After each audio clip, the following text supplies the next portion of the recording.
Comrades and friends, welcome to the program Global Weekly News, serial number 209. Item number 1, Peru election fraud, left candidates allegations. Leftist presidential candidate Robert Sanchez said that he would not accept the result of Peru's runoff election and pointed to voting fraud as far-right rival Keiko Fujimori, daughter of the country's former dictator Alberto Fujimori, held a narrow lead of 50.11% to 49.89%, with nearly all the votes counted. Sanchez, who is popular in rural areas and among Peru's indigenous population, demanded the electoral authority stop the vote count, alleging irregularities in votes cast abroad that heavily favored Fujimori, and called on voters to march against the electoral authority on 27th June. Item number 2, comrades.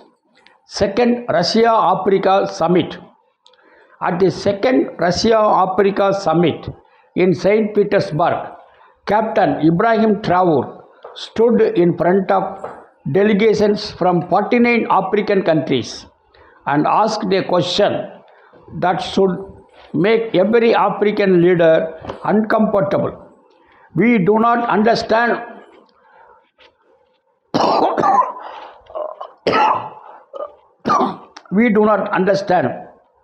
how Africa, with so much wealth on our soil, with generous nature, water, sunshine in abundance, how Africa is today the poorest continent. Africa is a hungry continent. Ibrahim Traore pointed directly at the contradiction nobody wants to name in public. Heads of states from a continent overflowing with gold, oil, lithium, cobalt, and fertile land travel the world begging for aid. His own generation, he said, is forced to risk death crossing the ocean towards Europe because opportunity does not exist at home, even though the resources are there. This was not a complaint without a target. Ibrahim Traore has spent his time in power acting on the question rather than just asking it. Burkina Faso nationalized its gold mines. Ibrahim Traore is the president of Burkina Faso. He nationalized the gold mines, rejected IMF and World Bank loans, and built its first gold refinery so that raw wealth stops leaving the country unprocessed. The poverty was never about a lack of resources. It was always about who controls them and who profits once they leave the ground. Item number 3, election fraud in Colombia. Presidential elections were held in Colombia on 31st May 2026. Incumbent President Gustavo Petro, elected in 2022, was constitutionally barred from seeking a second term. Rightist candidate Caprila narrowly defeated Ivan Cepeda in the runoff election held on 21st June. The rightist candidate got 49.66% of votes and the leftist candidate got 48.7%. The leftist candidate alleged about election fraud. The rightist candidate bribed the voters. He gave money to the voters. Big monopolies supported the rightist candidate. They pressured their employees to vote for the rightist candidate. Both Trump and Israel's Prime Minister Netanyahu greeted the winner. Trump threatened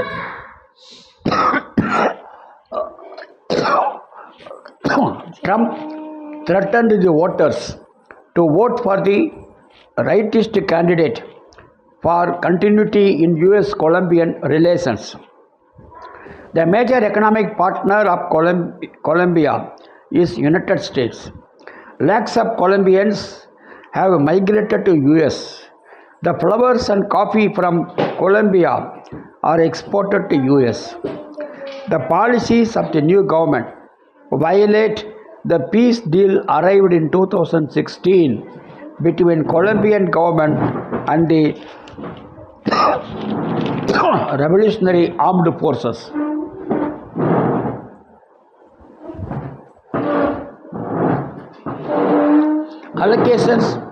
Allocations to the cooperatives set up as per the deal are denied. Budget allotment towards health, education, housing will be reduced. The progress achieved in Gustavo Petro's 4-year rule will be reversed. Comrades and friends, item number 4. A lesson in dignity from Albanian citizens. For 2 months, on a daily basis, Albanian citizens have been clashing with their government, the Trump family, and monopolistic cartels in the tourism sector. They are defending their land, their beaches, their homes, and their natural environment. They are giving their blood to resist the predatory plans of the multinational corporations.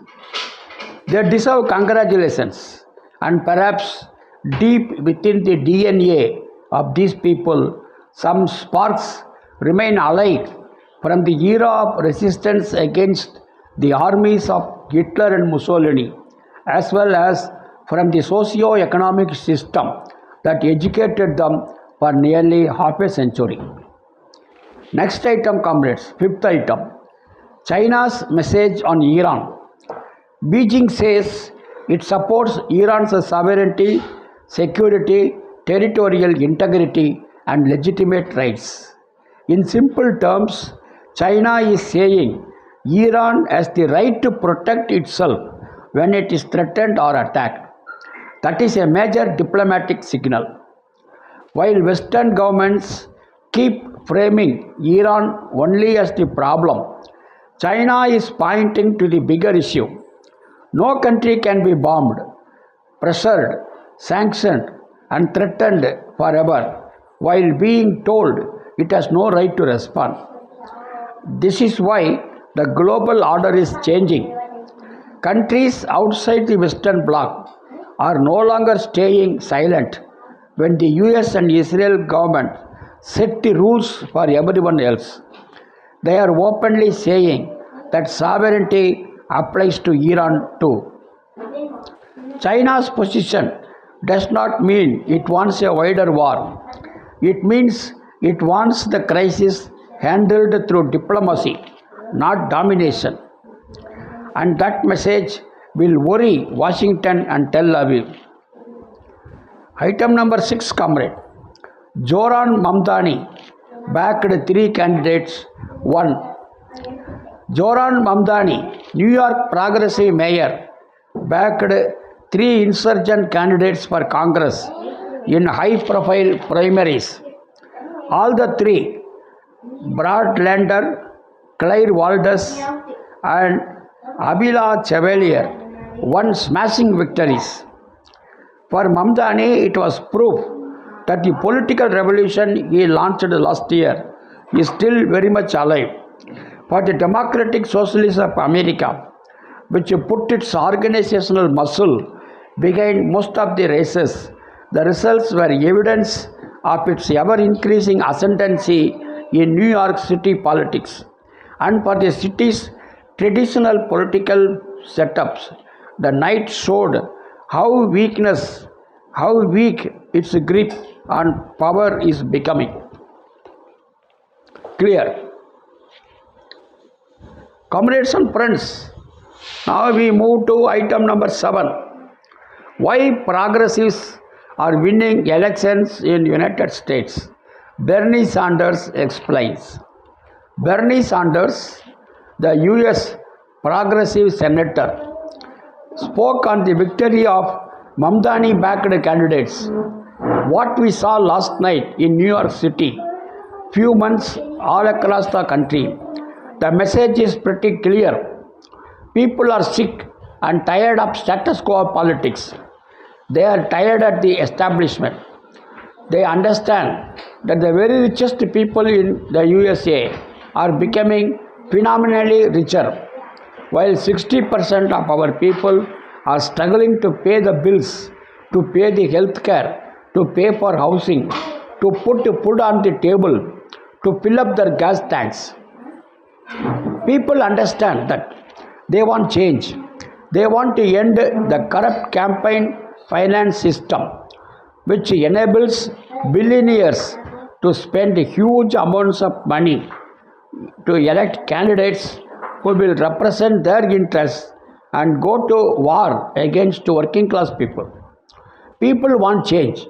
That was what took place in New York. That is what we are seeing all over this country. Our job is to grow that movement. Stand up and fight. We can win if we stand together. Let us do it. Thank you. Well, comrades and friends, item number 8. 20,000 children killed by Israel. A recent United Nations Commission of Inquiry that report details that more than 20,000 Palestinian children have been killed by Israeli forces in Gaza since October 2023. There is evidence of deliberate targeting of Palestinian children and widespread psychological trauma, with over 41,000 children injured. Further, UN agencies note that at least 21,000 children have been left permanently disabled. Severe physical and mental injuries, mass trauma, orphaned, separation, disability, repeated displacements, starvation, and the collapse of education and health care have erased childhood. Palestinian children have been arrested and subject to torture in Israeli prisons.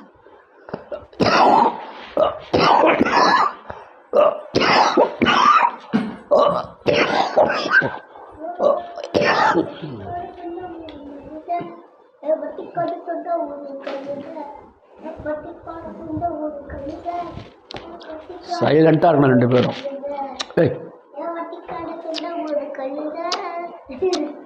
Israel said that UN inquiry is biased and denied the allegations. We move on to item number 9, comrades. United States imposes even more sanctions on Cuba. The US government has decided to strike another blow against Cuba's blockaded economy. The sanctions now target the Cuba Army's financial system and the state-owned companies such as the mining company Geominera.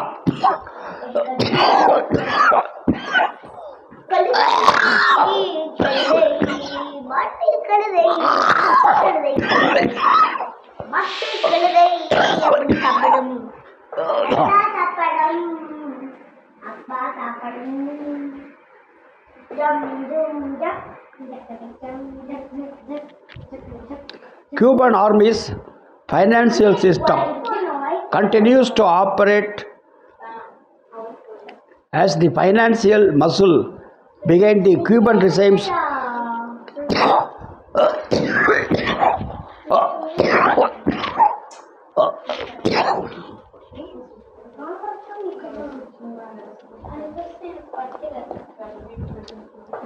repressive security apparatus. The US State Department claimed since the 1960s, Washington has imposed an economic and commercial blockade on Cuba with the aim of undermining from within the revolutionary project launched in 1959.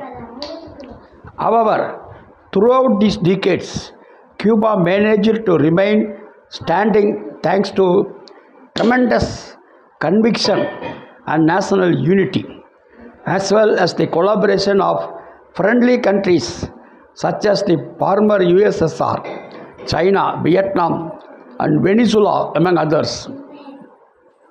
The unilateral US sanctions have been condemned dozens of occasions by nearly all the countries of the world at UN General Assembly. For most of the 21st century, Venezuela had been Cuba's main oil exporter.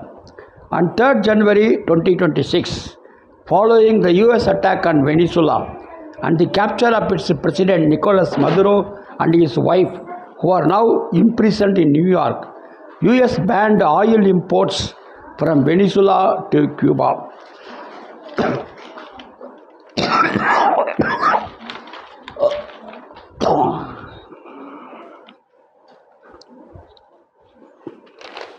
Oil exports from Venezuela to Cuba. That has been banned now. At the end of January, United States warned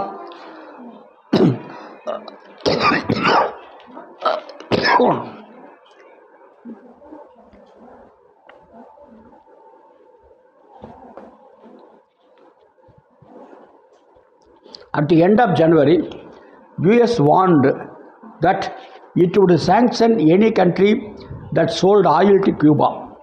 In response, only Russia managed to send a tanker to Cuba, but that oil ran out over a month ago, and the situation in Cuba is critical. Thousands of civilians are suffering the consequences of an enemy blockade that has deprived them of access to medical care, education, food production, and even water.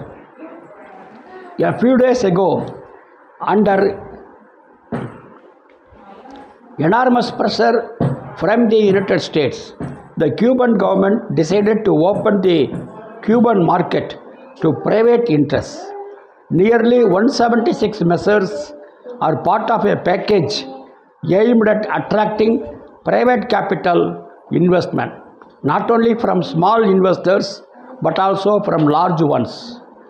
The measures allow for the creation of private banks, new private channels for sending remittances from abroad, and the importation and sale of fuel by private capital. Despite this clear move toward market liberalization, it appears that the US does not want to miss the opportunity to bring down the only socialist country in the Americas. Well, comrades, lastly, item number 10, Congo interview by Kambali. Kambali Musuali is a researcher, member at the Tricontinental Institute for Social Research. He has elaborately gave an interview on the developments in Congo. We will see the main contents. Congo is the second largest country in Africa. Its population is 12 crores. Every minerals known to man is found in Congo. You can call the Congo the periodic table. Mendeleev's periodic table, There is an outbreak of Ebola in Congo. This is the 17th outbreak. Congo has participated in the year's World Cup. However, hundreds of fans from Congo were barred from traveling to attend the World Cup due to Ebola. The years of war between the Rwanda-backed M23 and Congo has been wreaking havoc. A Human Rights Watch report alleges Rwanda and the M23 are committing war crimes. Since 1996, Congo had a direct Congo had a conflict waged by US allies run in the Uganda. Even now, they support proxy rebels. The Western countries want to seize Congo's resources. In 2018, presidential elections took place. People voted for another candidate, but through a secret deal between South Africa, Kenya, and Egypt, the power went to Tshisekedi. The Tshisekedi president, he wants to amend the constitution to extend his term. There was a popular referendum, and people demonstrated against this in the capital. Mobu, the former dictator, ruled Congo for 32 years. In 2025 December, Congo government signed 3 agreements. It is estimated that the deal is close to $3 lakh crore worth of minerals. Congo has one of the largest reserve of lithium, giving US access to cobalt to copper to critical minerals. In the World Football Cup match, one Congolese stood tall, dressing like Patrice Lumumba, the first Prime Minister of Congo who was assassinated in 1961. Thank you, comrades. Lal Salam. See you next week.